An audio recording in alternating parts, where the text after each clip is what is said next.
Domestic violence के case में सबसे ज्यादा पूछे जाने वाला सवाल है जो इंटरम मेंटेनेंस है उसकी मांग को लेकर कि इंटरम मेंटेनेंस कब हमें मिलेगा, इंटरम मेंटेनेंस को की जो प्रोसीजर है वो कब तक होगी। देखिए, इंटरम मेंटेनेंस होता क्या है, मैंने पहले भी बताया था। इंटरम मेंटेनेंस वो होता है, इंटरम एप्लीकेशन होती है। जैसे ही आप डोमेस्टिक वायलेंस का केस फाइल करते हैं, मेंटेनेंस का आप केस फाइल करते हैं, केस फाइल करने के बाद एक इंटरम एप्लीकेशन आपको फाइल करनी होती है। उसका बेनिफिट ये होता है कि जैसा जितने दिन केस चलता है उतने दिन आपको सरकार द्वारा उस एप्लीकेशन को स्वीकार किया जाता है और उसके बिहाफ पे आपको अपना जो पैसा है वो दिया जाता है, ताकि जो महिला है, जो पीड़ित महिला है, जो प्रॉब्लम में है, उसको कुछ अमाउंट मिलता रहे, ताकि जैसे कोर्ट की फीस है या जो भी उसके जरूरत खर्चे हैं, तो कोर्ट के द्वारा उसको समर्थन दिया जाता है और उसकी एप्लीकेशन को स्वीकार कर दिया जाता है।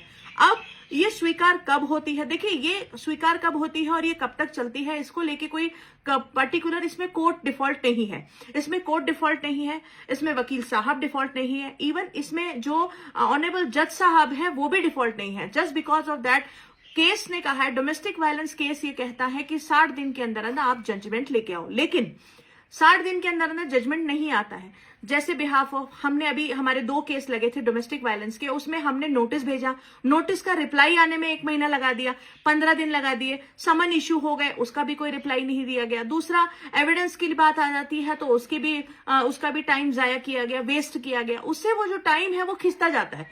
तो इसमें कोर्ट परिसर, इवन आपके एडवोकेट साहब कुछ नहीं कर सकते, इवन आपके जो ऑनरेबल जज साहब है वो भी कुछ नहीं कर सकते, जब तक आप अपनी मॉरल लाइबिलिटी को पूरा नहीं करेंगे। डोमेस्टिक वायलेंस के केस में या हर किसी केस के अंदर आप खुद लाइबल होते हैं। अगर आप कोर्ट के हिसाब से, ड्यूरेशन के हिसाब से, केस के ड्यूरेशन के हिसाब से अगर आप चलते हैं तो फिर आपको प्रॉब्लम आएगी नहीं और आपका केस जो है वो जल्दी सॉर्ट आउट हो जाएगा। तो इसमें आपको अवेयरनेस की बहुत ज्यादा जरूरत है।